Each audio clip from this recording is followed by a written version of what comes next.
If for some reason your pump won't start up when you hit the remote control, there's a chance that it's become unsynced from the remote to the receiver inside here.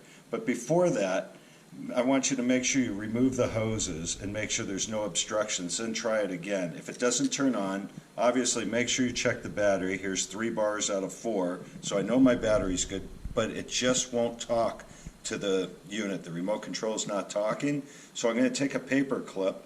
I'm going to bend this open. This doesn't happen often, but if it does, I just want you to know what to do.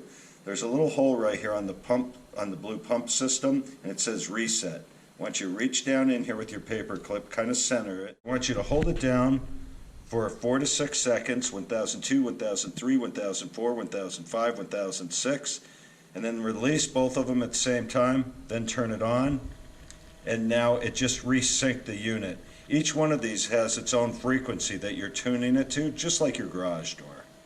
So that's a total reset on the unit, and you should be good to go.